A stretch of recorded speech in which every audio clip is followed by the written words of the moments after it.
Good morning. Happy Friday. Today is March 13th. This is Sober Readings. Today's reading from Daily Reflections.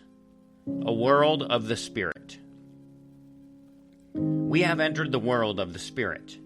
Our next function is to grow in understanding and effectiveness. This is not an overnight matter.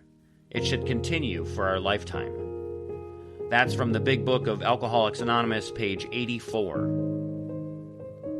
The word entered and the phrase entered into the world of the Spirit are very significant.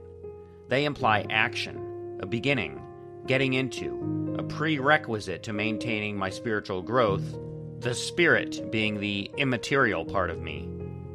Barriers to my spiritual growth are self-centeredness and a materialistic focus on worldly things. Spirituality means devotion to spiritual instead of worldly things.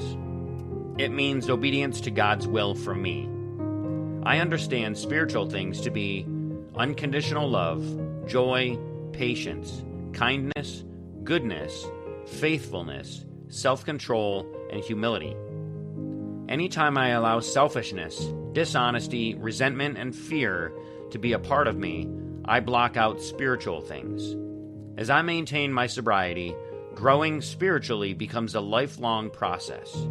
My goal is spiritual growth, accepting that I'll never have spiritual perfection. Today's reading from 24 Hours. March 13th, AA Thought for the Day. We've got rid of our false drinking selves and found our real sober selves. And we turn to God, our Father, for help, just as the prodigal son arose and went to his father. At the end of the story, the father of the prodigal son says, "He was dead and is alive again. He was lost and is found." We alcoholics who have found sobriety in AA were certainly dead and are alive again. We were lost and are found. So ask yourself, am I alive again? The meditation for the day. Gently breathe in God's Spirit. That Spirit which, if not barred out by selfishness, will enable you to do good works. This means, rather, that God will be enabled to do good works through you. You can become a channel for God's Spirit to flow through you and into the lives of others. The works that you can do will only be limited by your spiritual development. Let your spirit be in harmony with God's Spirit, and there is no limit to what you can do in the realm of human relationships. The prayer for the day. I pray that I may become a channel for God's Spirit.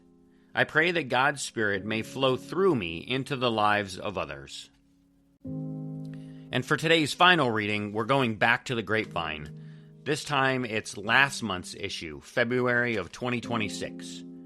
And this short reading is titled, So Long Liquor Store. I once knew the hours of every local liquor store. Frequently, I would go to different ones so no one would realize that I had a problem. This is a small community, so people know one another. It was not uncommon for me to be at a liquor store at 8 a.m. when it opened. One day, I couldn't make it to the liquor store until noon. As I walked over to get my bottle, the thought occurred to me that maybe I did have a problem. I placed the bottle on the counter and waited for the cashier. When he arrived, he looked at me, and then the bottle, and said, "Lunch?" That was enough. I took the bottle and gently placed it back on the shelf. I then said to the man, "Thank you. I needed to hear that." As I exited, I saw the surprised look on his face. I now have 7 years of sobriety in AA. I often think back to that day with a smile. I thank that liquor store guy. I shared this at a meeting, and someone asked me to send it in to the grapevine. So here you go. And that was written by Vern N. in Kenai, Alaska. And that's it for today's readings. Thanks for listening. If you'd like to send your thoughts and your comments on today's readings, send me an email at soberreadingswithscott@gmail.com. Or you can go over to my website, soberreadings.com, and fill out that form. While you're at the website, if you haven't already, click the scrolling red link to follow the show. And if you'd like to drop $1 in the donation basket for today's readings, just click Donate. Again, thanks everyone for listening. Take care of yourselves and each other. And remember, just for today, don't drink, go to a meeting, and keep coming back. Have a great day. And as my friend Larry says, best day ever.